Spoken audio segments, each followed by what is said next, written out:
பொங்கல் அப்படிங்கிறது வந்து தை பொங்கல் அப்படிங்கிறது வந்து தமிழருடைய மண் மனம் கலாச்சாரத்தை பறைசாற்ற ஒரு விஷயம். ஆனா அந்த பொங்கல் நிகழ்ச்சியில வந்து ஷூவை போட்டு போய் அடுப்புல வந்து தீ வரல, பொங்கல் பானையில ஒண்ணும் இல்ல, பொங்கல் பண்ணல அடியே பிடிக்கலையா, ஆனா இவங்க கரண்டி வச்சு கிண்டிட்டு இருக்காங்க, எனத்த கிண்டுறாங்க அப்படின்னு நம்மளுக்கு தெரியல. திராவிட பொங்கல் என கூறும் முதல்வர் ஸ்டாலினால் திராவிட கிறிஸ்துமஸ், திராவிட ரம்ஜான் என சொல்ல முடியுமா என பெண் ஒருவர் எழுப்பிய கேள்வி வைரலாகி வருகிறது. இயற்கைக்கும் தலைவணங்கி நன்றி சொல்ல ஒரு திருநாளா தான் நம்ம தை பொங்கலை கொண்டாடிட்டு இருக்கோங்க.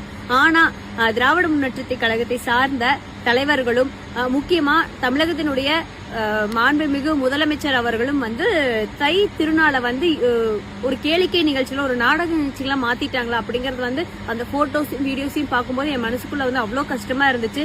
ஏன்னா பொங்கல் அப்படிங்கிறது வந்து தை பொங்கல் அப்படிங்கிறது வந்து தமிழருடைய மண் மனம் கலாச்சாரத்தை பறைசாற்ற ஒரு விஷயம். ஆனா அந்த பொங்கல் நிகழ்ச்சியில வந்து ஷூவை போட்டு போய் அடுப்புல வந்து தீ வரல, பொங்கல் பானையில ஒண்ணும் இல்ல, பொங்கல் பண்ணல அடியே பிடிக்கலையா, ஆனா இவங்க கரண்டி வச்சு கிண்டிட்டு இருக்காங்க, எனத்த கிண்டுறாங்க அப்படின்னு நம்மளுக்கு தெரியல. இதுல வேற ஷூ போட்டு நிக்கிறாங்க. இஸ்லாம் சகோதரிகள் கிறிஸ்துவ சகோதரிகள் மேல பக்கத்துல கூப்பிட்டு வச்சுட்டு திராவிட பொங்கல் அப்படின்னு சொல்லி செலிப்ரேட் பண்ணிட்டு இருக்காங்களாமா. ஆனா பொங்கல் அப்படிங்கிறது தமிழ் மண்ணினுடைய கலாச்சாரம் அப்படிங்கறது உணர்ந்திருக்கணும்.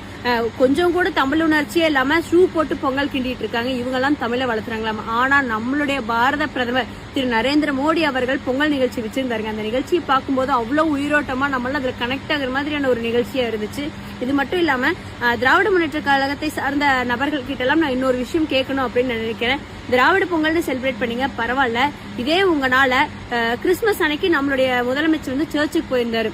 அந்த அன்னைக்கு வந்து பட்டையோ இல்ல நாமமோ போட்டு ஒரு ஹிந்து சகோதரரையோ சகோதரியோ கூப்பிட்டு பக்கத்துல நிக்க வச்சு அவரால் கேக் வெட்டியிருக்க முடியுமா? தெரியல.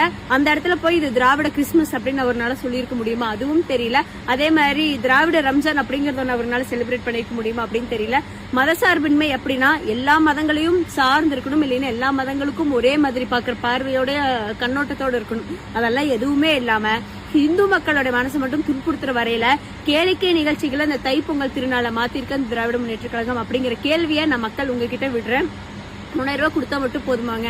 தமிழை வளர்த்தணும்னா தமிழ் பாரம்பரியத்தை வளர்க்கறதுக்கு என்ன பண்ணணும் அப்படிங்கறதையும் பார்க்கணும். மக்கள் எல்லாம் சிந்திச்சு பாருங்க.